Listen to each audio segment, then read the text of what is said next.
Hello everybody and welcome to Film Streak. In this video, we'll be listing the absolute worst guest stars that ever appeared on The Simpsons. At number 7, we have U2.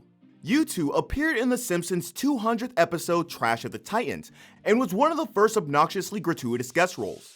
Clearly brought on board to celebrate the impressive milestone, the band are woefully misused and overshadowed by Steve Martin's Ray Patterson, who's a much better guest star all around. Sorry I'm late, everyone.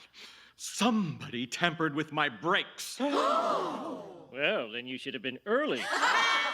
U2's insistence on stopping the show to let Homer talk about garbage management is supposed to be an ironic wink, but comes across as too genuine, and so loses all of its comedy. The rest of his dialogue is also too stiff. At number 6, we have Conan O'Brien. Yes, Conan is awesome. Yes, he has a huge part of the early Simpsons, and his episodes were some of the best. However, we can't help but think that Conan could have been given a better role for his cameo in the season 5's Bart Gets Famous. You know, the one where Bart becomes the I didn't do it kid on Krusty's show. It's a classic episode, and it features Bart at one point appearing on Conan's Late Night with Conan O'Brien. Funny thing, the part was written before Conan even knew he was getting the late night role. It was sweet but over quick, and not as funny as it could have been. A lot of potential missed there. You know, Conan, I have a lot to say. I'm not just a one-line wonder. Did you know that a section of rainforest the size of Kansas is burned every single— Just do the line. I didn't do it. At number 5, we have Martha Stewart.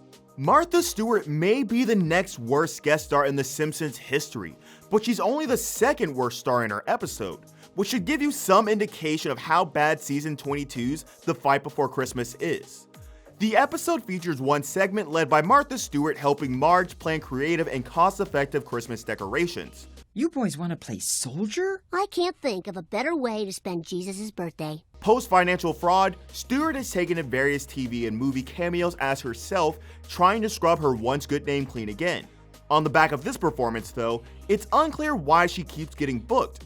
If you have some prior love for Martha Stewart, then there's definitely potential here. The problem is that very little of what she says is even supposed to be funny. It's not bad delivery necessarily, but that she's largely just going about her usual routine as if it was her own show. At number 4, we have Justin Bieber. There was a time when hating on Justin Bieber was one of the internet's most popular pastimes. Post-purpose, that's not as vogue anymore, though there are still some very vocal opponents to Bieber. During the rise of his career, The Simpsons decided to offer him a guest spot. The Simpsons 24 finale is messy at best, so it's no wonder Bieber only gets a single line. It's not that it would necessarily be better for him to have had a bigger part, but as things stand, it's difficult to see what all the fuss was about. If you hate him, booking him was a disappointment. If you love him, his lack of screen time feels like a letdown too. First of all, you're over 10 years old. Second, you're clearly Justin Bieber. That's another $25 we'll never see. Gosh. At number 3, we have Lady Gaga. A lot of people probably expected Lady Gaga's appearance to be top here, but that's part of the reason why it's not. Lisa Goes Gaga is such a legendarily bad episode that its terribleness has been way overhyped. It's still very, very bad, but there are a couple of celebrity appearances worse than Lady Gaga's. Also, while she doesn't bring her A Star Is Born A-game, a lot of the blame lies with the writers. Gaga's been accused of phoning it in here, but even then, she's a more convincing character than a lot of their celebrity guests. There's just too much time dedicated to Gaga herself, especially for a season finale. The gag where Homer cooks and eats her meat dress is culturally relevant and a little funny, but her strangely eccentric train and exciting Marge just feel weird. Her song Lisa Simpson Superstar is actually pretty decent, but massively undercut by the depiction of Gaga as a Christ-like figure. Then again, the writers could have done a better job. Wait! Can you help me with my self-esteem? I'm not that good. Right, gotcha. At number 2, we unfortunately have Elon Musk. Elon Musk is one of the internet's idols right now, but if more people knew about his appearance in The Simpsons though, maybe he'd be less popular. Modern day Simpsons are usually well behind trends. Case in point, upcoming season 31 will see Bart and Homer becoming Instagram influencers. With getting Elon Musk on board for season 26 though, they were a bit ahead of their time. While Musk is a bit of an internet cult hero these days, his appearance on the show displayed an utter lack of charisma and charm. Dull and wooden throughout, it's hardly really a Simpsons episode at all.